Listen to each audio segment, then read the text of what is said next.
Yeah, that's cool. And then end of the year is really loaded. Look, we can segue. Yeah. Dune.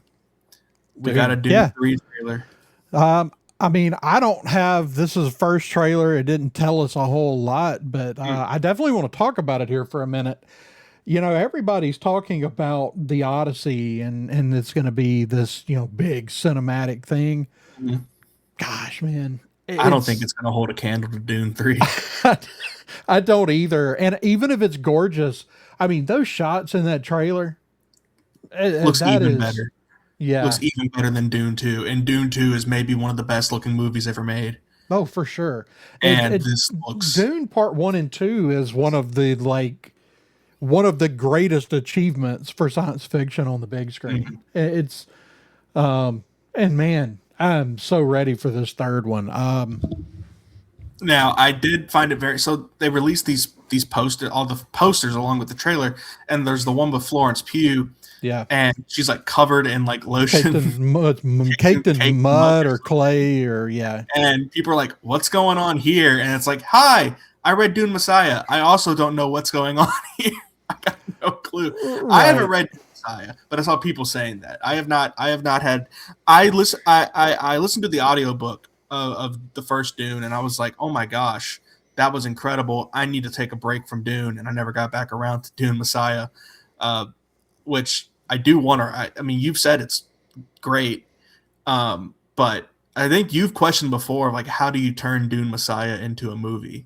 I Yeah. think you've said things before like that, right? Yeah, no, it's certainly going to be a challenge. Like as much as the first book has always been considered sort of unadaptable, Mm-hmm. beyond that, I don't even know. I mean, it's got a lot of challenges, but I've got a lot of faith in what I've seen. I'm not sure what's with the Florence Pugh look there. I mean, it could be as simple as, you know, she is royalty. It could be as Mm-hmm. simple as, people do use mud and clay like that for, cleansing properties. And it may just be that they did that in the show and it looks amazing as a still. So, Who knows? Yeah. I don't know that it has to mean some big thing because they put it in there because everybody's going, well, that's not in the book. And I'm like, well, I don't know that it necessarily has to be in the book. They Yeah. did release other shots of her too, and she looks incredible. Yeah. Robert Pattinson looks awesome. Of course, Duncan Idaho's back. That's blowing a lot of people's minds who didn't know that that was going to be a thing. And I I've remember, seen didn't some. it, Go ahead. Jason Momoa got some flack for spoiling that he's back, that he's like in the third movie. Yeah. Because he's like, yeah, no, we're filming Dune 3. Like, what? How? And I'm like, I don't know what to tell you, man. That's just how it is. Wait till you know. Before I knew about it, I remember Marisha was like, oh, wait till you know. Because whenever we were reviewing the first book, I said, I love Duncan Idaho. Really sucks that they killed him off. And I remember Marisha laughed at me. So, Yeah, um, and I've seen a lot of people. I saw people going, "Oh, Denis Villeneuve's just getting greedy and bringing back his star power," and I'm like, first of all, he's got Florence Pugh and Timothy Chalamet. and Zendaya. He doesn't really need more star power at this Yeah. juncture.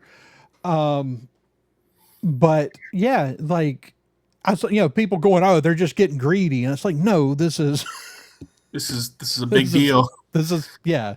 I think I saw a lot of funny tweets. I don't know what this means, but it was like, wait till they get to Dune 5 and the whole movie is just Duncan Idaho having a conversation with a giant worm lady. And I was like, what the heck does that mean? Do you get it? It You more or less. It okay? gets weird. It gets weird. The further you go in the Dune books, the sort of the weirder it gets.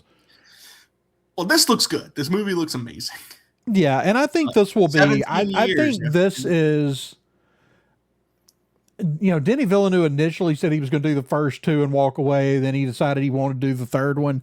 I think Yeah. this is it, and I don't know that they Yeah. necessarily set out to make the ones beyond this because I think they just may get too weird for your Do you just your think that casual audience. you can end this movie and it come to a satisfying ending of the story? I think some of the problem is that the ending's not necessarily satisfactory. Okay, Um, in the I, book. I think that the story's a little more tragic than I think some people may be prepared for. Yeah, I've heard that come up a lot actually. Of like, wait till you find out what all the things, what it really means to be Lisa Algi. Like, wait till you Right. find Now out. there are things that people misunderstand. There, I see a lot of what people don't understand is that Paul was the villain of Dune 2. It's like, no, you're misunderstanding. You're misunderstanding what the story's about. Mhm. The Yeah, story is about trying to manipulate destiny and create your own, basically create your own Messiah. yeah. That's what the story's about. And then the really interesting part that comes from that's what the story's about. But then what makes it worth reading, in my opinion, is Paul and the people around him and the like how they feel. Like one of the best parts of Dune for me. Again, I have not read Messiah. I vaguely know what Messiah is about. I've I'm aware just from being a nerd of what kind of happens in Messiah. Beyond that, I don't know. Um, One of the best parts of the first book of the first Dune book was uh, um, the different people in his life viewing Paul differently as he becomes Lisa Al Ghib. I'm forgetting. There's so many names. The leader of the native people, played by uh, Anton Chigurh from Old Country from No Country for Old Men. Oh my Um, god, it's almost 9 o'clock. I'm just tired. I'm forgetting everybody's names. I remember well, that I'm terrible Paul, with names anyway. the character. You love Dune, but you know what I Yeah, mean. Stilgar. Stilgar, yeah, Stilgar. How Stilgar starts as like a trusted friend and mentor for Paul, and sort of like slowly becomes just this um, fanatic for him, and how it kind of like Paul doesn't really like that Right. happens, and you have him, and then you have Gurney, Gurney Halleck. yeah, Halleck, who is like trying to keep Paul kind of straight and kind of keep his head on straight as this is all happening. You have his relationship with his mother turn into just like almost like a business transaction type thing Yeah. you got going on, where she has this job to do and he has this job to do, and of course the interesting stuff where he's in love with Cheney, but he has to marry the princess for the politics of it all, and his mother kind of stepping in and being like, "That is our job, Cheney. That we will be there, but we will never be the like." It's like how this all this crap that Paul is forced into because of the people forcing and manipulating destiny and making their Messiah, and Paul is not naturally that. No matter how all the genetic breeding and stuff like that was done by the Bene Gesserit, but the Bene Gesserit, the Bene Gesserit. Bene Yeah. Gesserit, Paul what is just a guy at least in the first thing. That's how I interpret it. But then all this stuff kind of, he has to become more than that, and that really kind of sucks. Yeah. He doesn't want to he it's he's prepared to refuse this path that's Mm-hmm. in front of him. Yes. Like until destiny kind of puts up a roadblock and says, "Look, if you don't do it, then everything goes to hell." Yeah, and he has to.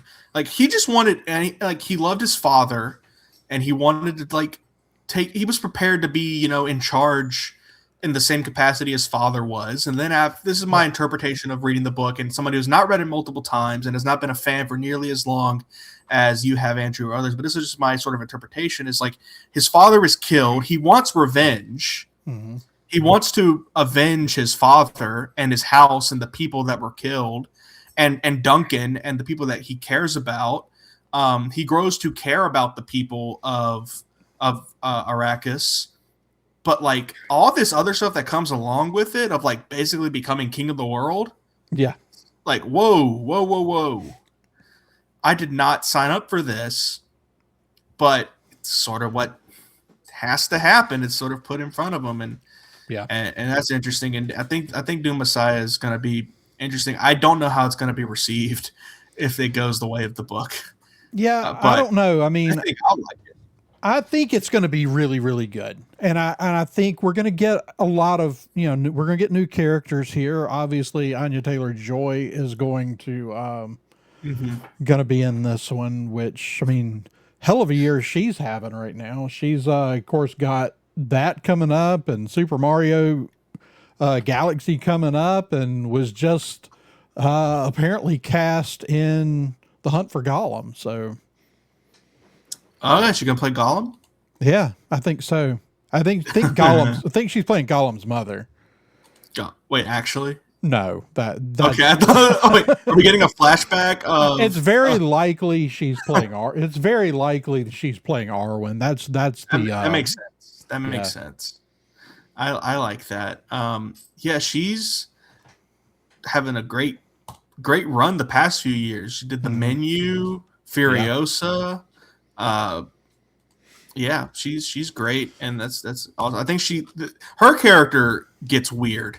oh yeah, This is going to be quite the role for her, and I'm excited to see. I'm excited to see if there's some scenes they cut. yeah, Just based on what I know about Dune, again, based on what I haven't read it, based on what I know about Dune Messiah, it's like, are they going to do all that? Let's see. Let's find out. It's interesting. yeah. Interesting to jump 17 years ahead. I could imagine the general audience being annoyed about that. I think they'll do it right. I think Denny. I think it'll be good.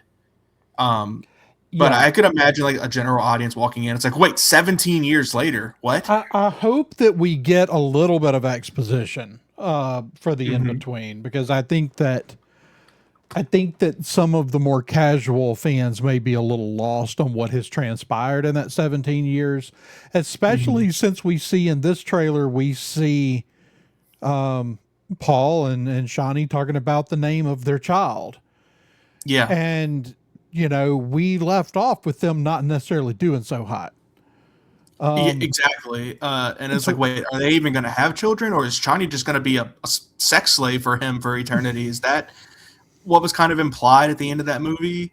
Uh, yeah. Yeah, I Well, agree. I mean, a lot of that was done right, except that they didn't give you the pieces to know, they didn't give you the pieces for the audience to understand that Paul sees that this marriage Yeah, to, the whole line in the book about, we,